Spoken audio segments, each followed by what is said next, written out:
So there are many perspectives of studying a family. One is functional perspective. So M. Haralbaum. Haral. So M. Haralam Boss. Haralam Boss.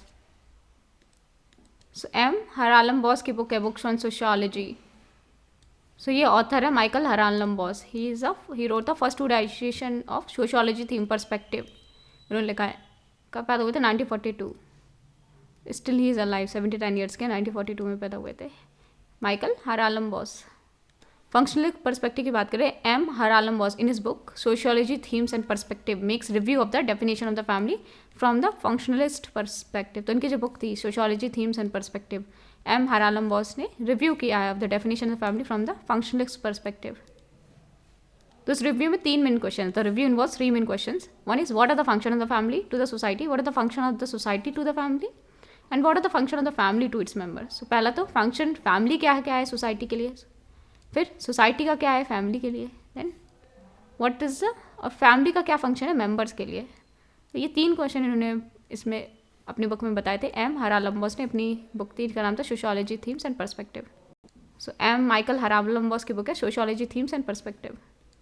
Then Ezra F Vogel and Norman W Bell argued that the functionalists have a limited approach to the family. Functionalist क्या है? Limited approach to the family. They focus only on the positive aspect and ignore the negative aspect of the family. तो इन्होंने Ezra F Vogel and Norman W Bell ने negative aspect पे focus किया. उन्होंने बोला functionalist सिर्फ positive aspect देखता है, नेगेटिव एस्पेक्ट नहीं देखता है फैमिली के. So according to them child is used as an emotional scapegoat by the parents to relieve their tension. बच्चे को कैसे यूज़ किया जाता है? Scapegoat by the parents to relieve their tension. For example, a son can be utilized by the mother for all the characteristics she dislike in her husband.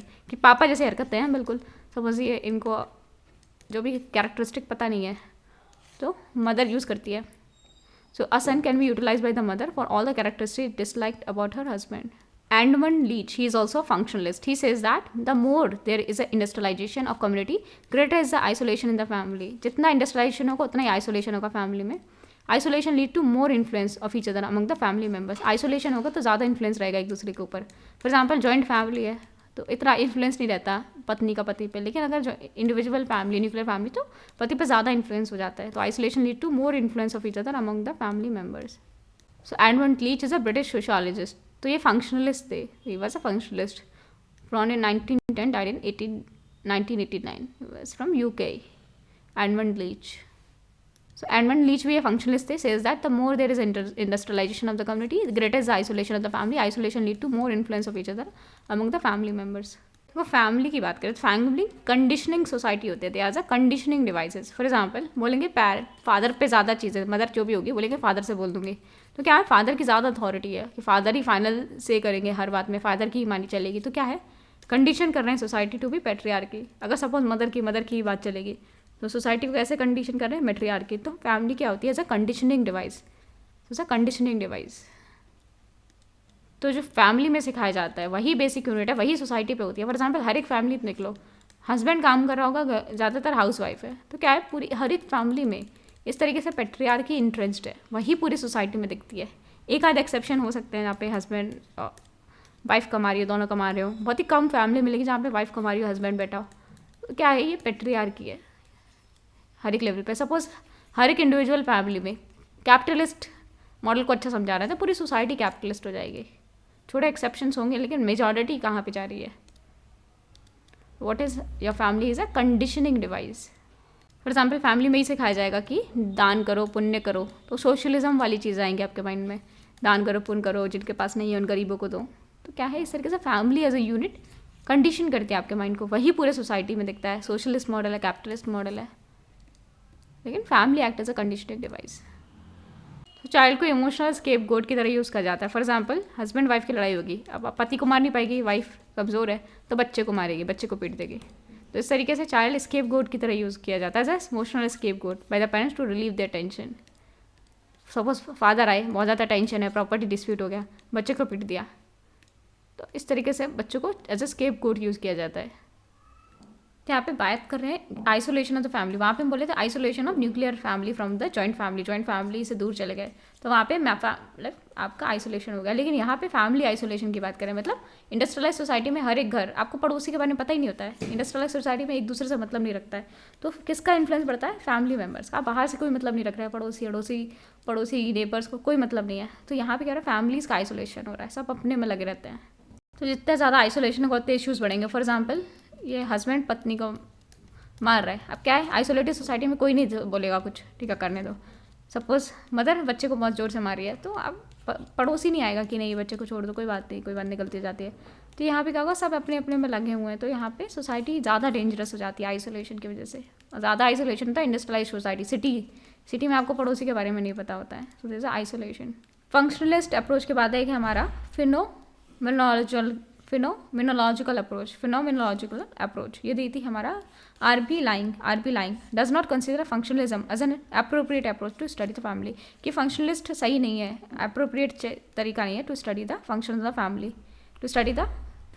He says that family is a set of interaction individual form alliance. क्या है? Family set of interaction है, तो individual form alliance adopt various strategies play against each other in a complex tactical game चलता है एक तरीके से, जैसे हम दिखाते हैं इन डेली सोप्स सीरियल्स में दिखाते हैं। फैमिली चल रही है, उसने उसको मार दिया, उसने उसके में जहर मिला दिया, उसने उसमें नमक मिला दिया, मिर्च ज़्यादा मिला दी, तो इस तरीके की हरकतें चलती है। तो मतलब family adopt various strategy and play against each other in a complex tactical game.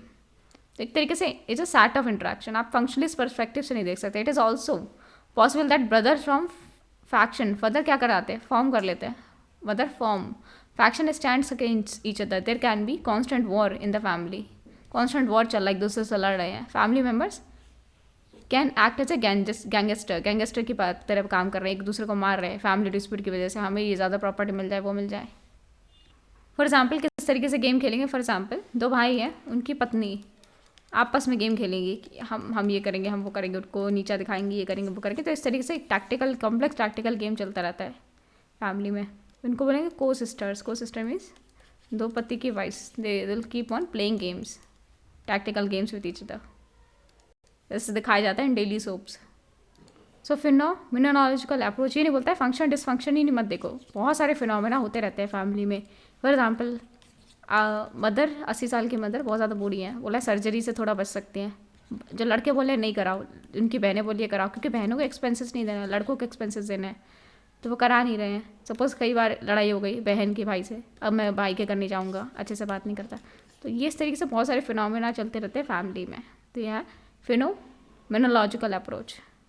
फिर डेविड कूपर ने बोला था family act as a conditioning device. अब कंडीशनिंग डिवाइस पॉजिटिव या नेगेटिव कुछ भी बोल सकते हो, पॉजिटिव भी हो सकती है, नेगेटिव भी हो सकती है, आप किस तरीके से कंडीशन करो उस पर डिपेंड करता है। हम पॉजिटिव नेगेटिव नहीं बोल सकते, it can be both. So according to David Cooper, family act as a conditioning device, it also a representative of phenology approach, representative है फिनोमिनोलॉजी अप्रोच के। He says that family is responsible for generating ideology for exploitation and discrimination. तो family क्या generate करती है? Ideology of exploitation and discrimination.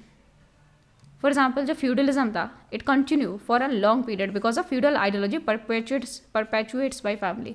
तो feudal ideology चलती है। For example, अगर हम देखें डाउरी, तो फैमिली ही परपेचुएट करी है, हर फैमिली डाउरी ले रही है, दे रही है, तो इस तरीके से चीज़ें हैं। तो फैमिली क्या है? It is a responsible for granting ideology for exploitation and discrimination. Feudology, जो फ्यूडलिज्म है चला क्योंकि फैमिली परपेचुएट कर रही थी ideology of feudalism. Then family operate as an ideological conditioning device in an exploitative society.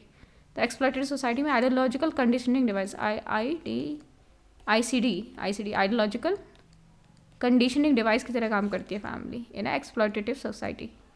For example, caste system इतने सालों तक क्यों चला? बिकॉज एक ब्राह्मण का बंदा शूद्रा के यहाँ चलेगा खाने, तो उसे आके शुद्ध किया कि नहीं, उसके यहाँ नहीं खाओगे, वो छूत हैं अछूत हैं।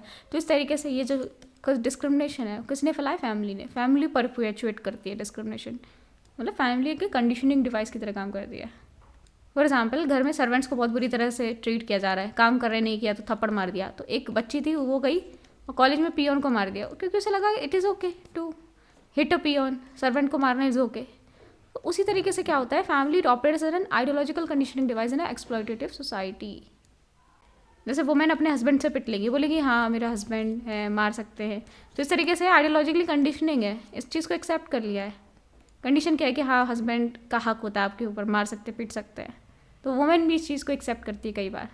So therefore family operates on an ideological condition device in an exploitative society. So बात करेंगे मार्शियन अप्रोच की. Marxian studies family as an evolution approach. Evolution approach की तरफ बात की, combining the evolutionary approach with Marxian theory. तो Marxian approach में इन्होंने इवोल्यूशनरी अप्रोच को मिला दिया है मार्क्सियन थ्योरी में. So Marxian studies a family with an evolution approach combining the evolutionary approach with Marxian theory. Means change in the mode of production, types of family changes. For example fishing community है, fishing community है तो क्या होगा, fishing करने जाते हैं man मर जाते हैं, तो मैन कम है वुमेन ज़्यादा है, तो क्या होगा यहाँ पे पॉलीगाइनी या सीरियल पॉलीएंड्री. पॉलीगाइनी या सीरियल पॉलीएंड्री. तो मोड ऑफ प्रोडक्शन अगर चेंज आता है, फॉर एग्रीकल्चर सोसाइटी हो जाती है, तो एक बहुत सारी वुमेन को नहीं रख सकते, को बहुत सारे बच्चे हो जाएंगे, तो इसलिए क्या होगा यहाँ पे मोनोगमी टाइप की फैमिली हो जाएगी या पॉलीएंड्री हो जाएगी. बिकॉज एग्रीकल्चर लैंड है, लैंड डिवाइड ना हो, तो बहुत सारे भाई ने एक ही लड़की से शादी कर ली, तो क्या होगा, change in mode of production, the type of family changes according to Marxian theory. The view जो है ये सपोर्टेड बाई कैथलीन गो. ये क्या थी, मार्क्सियन थिंकर थी Kathleen go. So Kathleen go from 1925 to 1990. She was British anthropologist, she known for his work in south Asia and south east Asia. तो उन्होंने field research की थी मालाबार डिस्ट्रिक्ट में from 1947 to 1949. Tanjore district से इन्होंने further research की थी. सो ये मार्क्सिस्ट थी एंड ये FBI वॉच लिस्ट पे भी थी. तो शी इज़ कैथलीन गाओ, ये FBI वॉच लिस्ट पे थी. कैथलीन गाओ. So Marxian approach is supported by Kathleen Gao. She was Marxian thinker. So according to Marxian approach, mode of production decides the type of family. Marxian approach plus evolutionary approach. That change in the mode of production divide the lead to change in type of family. अगर आपको mode of production change हो गया, for example fishing से agriculture में आ गए, तो fishing में कौन सी थी, पॉलीएंड्री, पॉलीगाइनी थी. अब इसमें आगे तो मोनोगमी हो गई या पॉलीएंड्री हो गई in the case of agriculture society. तो change in mode of production lead to change in type of family. तो Marxian and evolutionary approach को मिला के हम we can say that change in mode of production lead to change in the type of family. तो यहाँ पे बीच में एक चीज़ मिस की है. तो मोड ऑफ प्रोडक्शन डिसाइड करता है टाइप ऑफ मैरिज, और टाइप ऑफ मैरिज डिवाइड करती है टाइप ऑफ फैमिली. तो मोड ऑफ प्रोडक्शन डिफाइड करती है type of marriage and type of marriage decide करती है टाइप ऑफ फैमिली.